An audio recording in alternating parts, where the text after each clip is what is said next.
The Everlasting Now, Chapter 19, but first I'm going to read page 126, because it got cut off last time. He stood up, balancing himself with his crutch. Taking the hat, he rubbed his fingers along the soft felt brim. Then he put it on and tilted it the way Daddy had. "Lucius thanks you," he said. Chapter 19. Sheriff Ham was gone. In Snow Hill, the grapevine got the word out quicker than the telephone lines. The news was all over town. The sheriff had quit his job and left. Nobody was sorry. "Good riddance to bad rubbish," Mama said when she heard the news. "You reap what you sow," said Lily. Mayor Puckett got a postcard from Michigan. The sheriff officially resigned on account of health reasons, he wrote. He wouldn't be coming back. The mayor hired a new sheriff. Folks said he was bound to be better than the last one. After a while, when she was sure in her mind that Sheriff Ham wasn't coming back, Lily wrote a letter to Rose to let Champion know that he'd gone. "I never said a word about what Lucius told me. He doesn't always get things straight, but I believe the story about the train taking the sheriff away from here. For the first time since I'd been picking up the mail and going to the library, I did it backwards. I went by the library first, instead of putting it off like I used to when Sheriff Ham was in town and I was afraid I'd run into him. Miss Uali gave me a new book for Mama. Lost Horizon by James Hilton, she said, closing her eyes blissfully. It's so wonderful.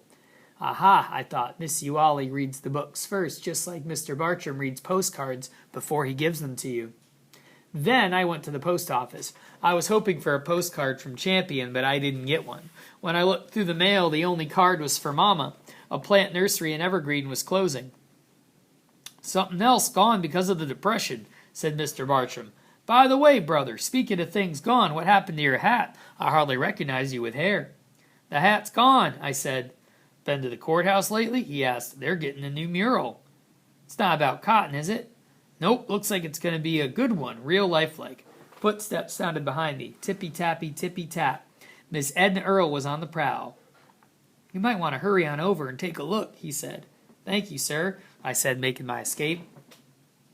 The courthouse had been built before the Civil War. Now the government was restoring it as a WPA project to put people to work. Mama said the real name was the Works Progress Administration, only everyone calls it the WPA. President Roosevelt started it, she said, to put the unemployed back to work. He said that when you give people jobs, it gives them back their self-respect, courage, and determination. And it was working, at least around here.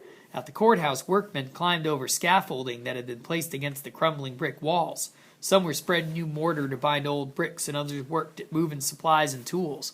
They were a busy lot.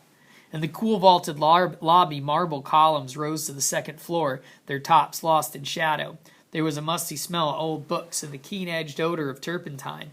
Grandfather Yeatman's law office used to be upstairs, but somebody else had it now. A man stood on a tall ladder against one wall. His overalls were smeared with paint, and there was a streak of white paint in his red beard. Mr. Hopper? Why, it's Brother Sayer, he said. He climbed down the ladder, wiping his hands on his paint cloth, held out his hand.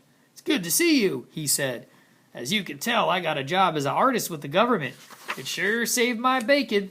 He gestured toward the wall where I could see the outline of a mural. Of course, what's up there now is just the template. It's like a blueprint. I'll fill in the details later. He'd drawn regular people, farmers and coal miners, railroad men, firemen, policemen, ladies in aprons, and some in church hats. Come have a seat and catch me up on everything, he said. We sat in one of the benches along the wall. He asked about Mama and Swan. They're fine, I said. Mama framed Swan's picture that you drew. She's real proud of it. He took his lunch pail from under the bench and offered me a sandwich. No, sir, I can't, I said. I have to get home. I just came to the library to pick up the mail. At the post office, Mr. Bartram told me about the mural.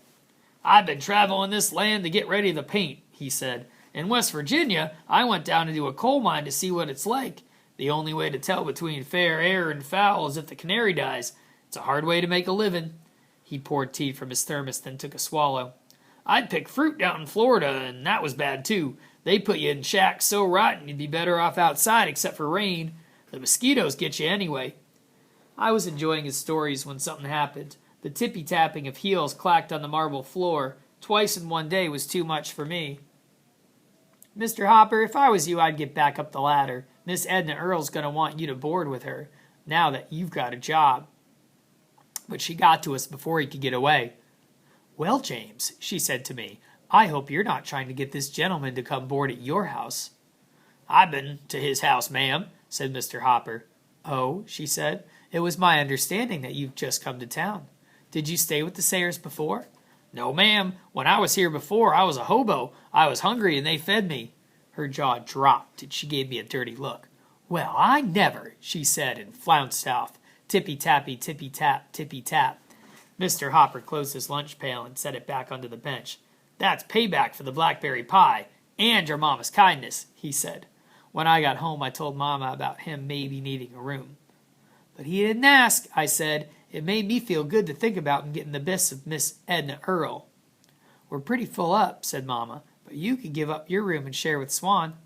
"I like Mr. Hopper," I said, "but not that much." Chapter 20. The train whistle echoing over the fields sounded as sweet as the angel Gabriel blowing his horn. It had been a while since the railroad men had been here, but they'd barely walked in our door when folks began dropping by the house. Jesse was the first to come by. He was wearing his preacher clothes and had bought fresh-caught catfish, skillet, cornbread, and 2 jars of pickled okra to go with the fish. He shook hands with the men and welcomed them back. Then the piano lady from his church came over with a big bowl of sweet potato salad and a pot of turnip greens. "I don't try to beat Lily at desserts," she told Mama, "but my vegetables are famous." More church ladies showed up with good things to eat. By late afternoon, the icebox was stuffed with food. Bowls and casseroles lined the kitchen counters, and the sideboard in the dining room held platters of chicken, ham, and small fried fish called scrompers. Jesse's church wasn't very big, but Mama said that's where the best cooks in town went to church. Swan skittered around like a butterfly, trying to see everything and generally getting in the way. "I don't know what to think," said Mama, trying to find room for a basket of ham biscuits on the dining room table. "This is the kind of caring you get when a loved one dies, and folks bring food and gather round. Only everyone who came by just said how glad they were the railroad men had come back." "Just accept the bounty," said Lily, checking the bit of tape on the bottom of a plate to see who'd bought it. "I thought these buttermilk pralines were Hattie's. She does make the best." "Who's she?" I said, reaching for a piece of the crisp golden candy. "She's one of the 5 golden stars minus 1, said Lily, "and don't eat any more." "Lily," I whispered, "did you invite the ladies from your church to come over today?" "Brother," she said, "let's you and me step out on the porch for a minute." "I didn't have to invite 'em," she said. "You have to understand that we have our own way of learning about things. Between the Pullman porters and the folks at the colored boarding house where they stay, and the ladies at our church who work for white people in white kitchens, there's not much we coloreds don't know.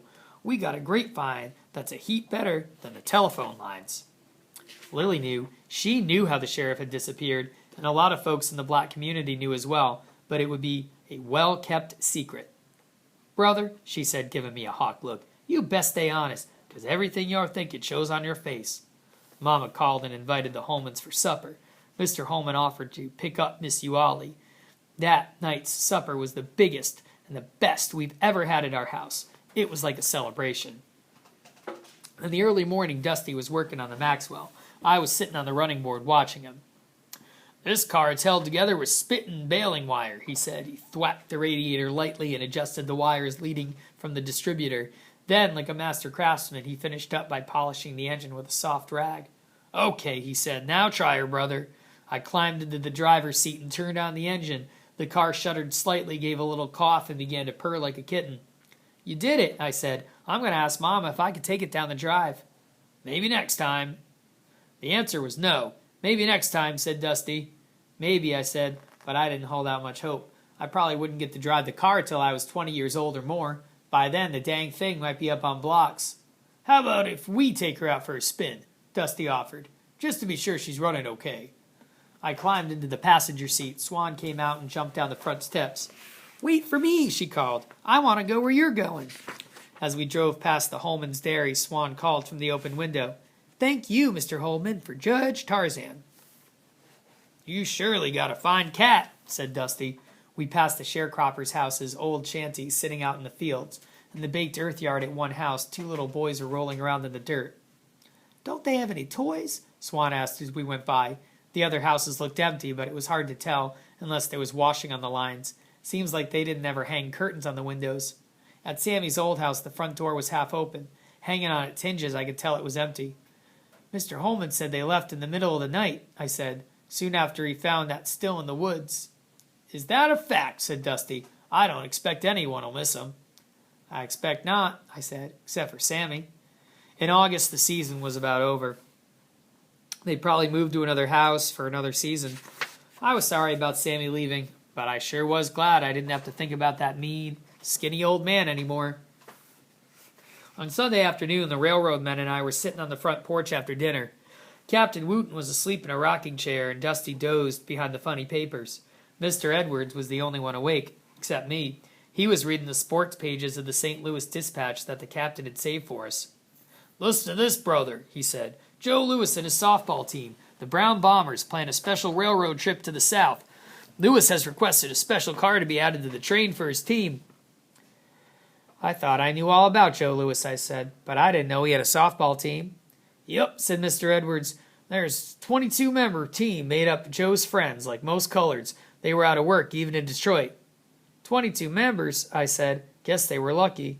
Mr. Edwards smiled. "I'd say Joe Louis was lucky to have 22 friends." "I guess," I said. Mr. Edwards kept reading. "It says here that the itinerary for the games hasn't been announced." "What's a itinerary?" I asked. "It means a schedule," he said. "I guess they aren't sure where the team will play in which towns." "You reckon they'll come to Snow Hill? It's close to where Joe Louis was born. Gosh, that'd be something." "I doubt it," said Mr. Edwards. "The train might come through here, but only on the way to a big town where they'd have a game. But we'll keep an ear out, and you never know." I knew.